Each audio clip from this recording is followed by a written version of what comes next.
Yo yogis, this is Josh from Nomad Business Coaching, and today's question is, how do you get new students to come into your business? Everybody wants to know this. This is another episode of Ask NBC where you post or send me your yoga or wellness business questions. I will do my best to answer them for you to get you amped up and start getting the compensation that you deserve.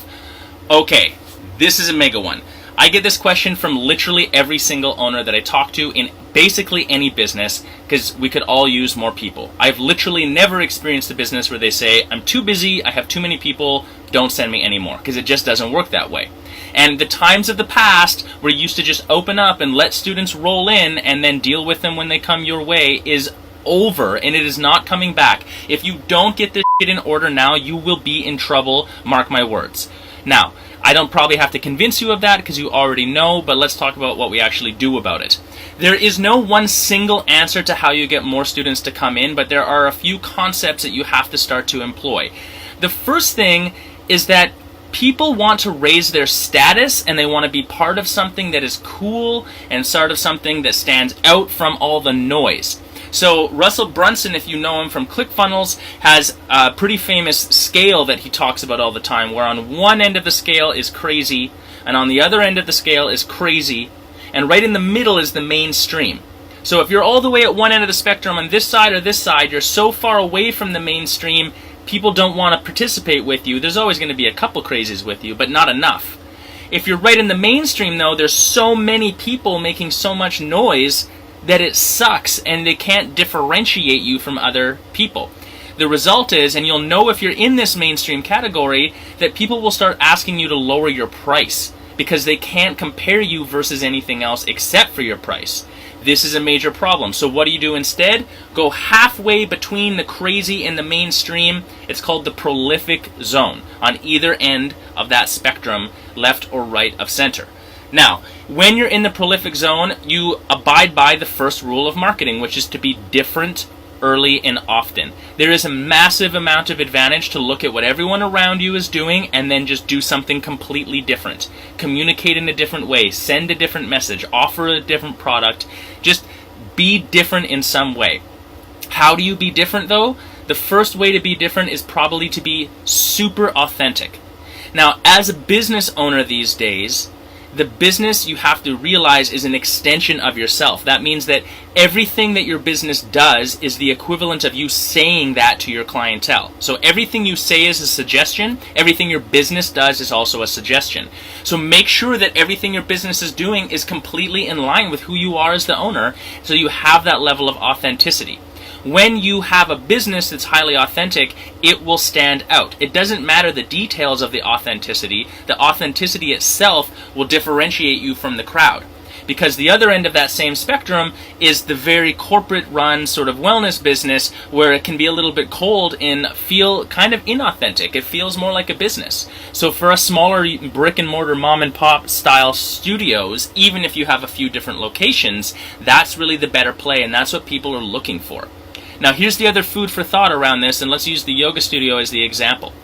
In this day and age, if I get my butt off my couch and I show up at your studio to take a class, I don't need to tell you anything. The physical action of me showing up is indicating to you that I'm looking for something more. Because if I just wanted a stretching class, I could have done it on YouTube for free, or I could have paid money to go on Kodiak, very little money, and take some celebrity yoga teacher's class in my living room, or I could have gone to the local YMCA and taken a cheap add-on to the membership that's like $10 a month. So why would I go to a yoga studio to do a yoga class? I expect a higher quality product. I expect more connection. I expect something more to actually be going on. And this is the detail that we're missing in our marketing.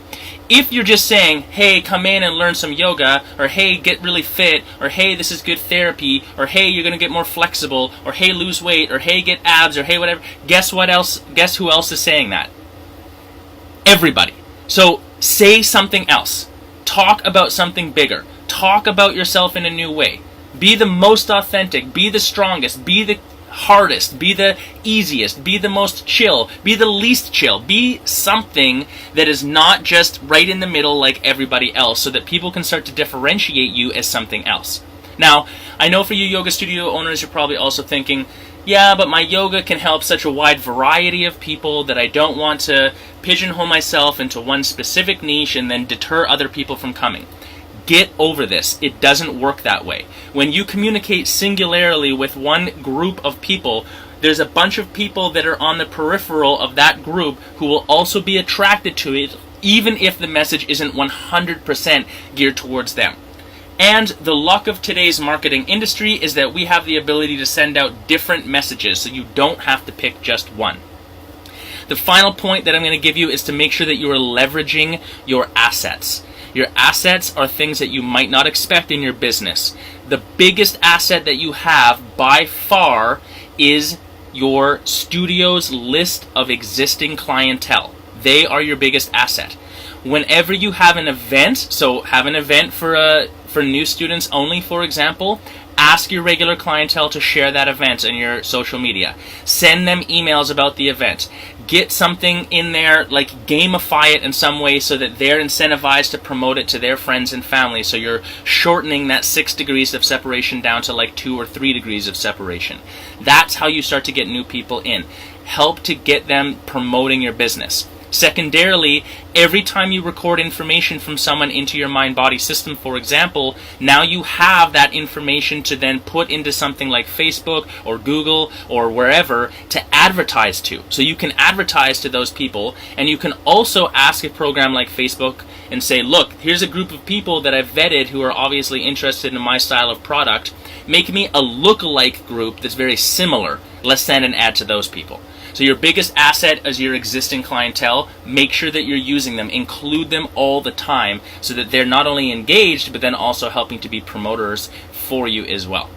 In any case, we're coming into 2018. There's a huge amount of conversation around how do you get new students in. But if you do these two things, stand out from the crowd, be in the prolific zone, leverage your major asset, which is your existing clientele, you're going to be okay and you'll start getting that ball rolling.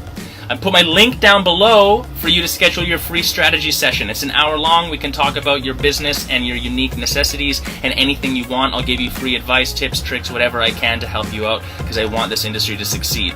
Like this video, share it with your friends. I'll see you next time. Peace.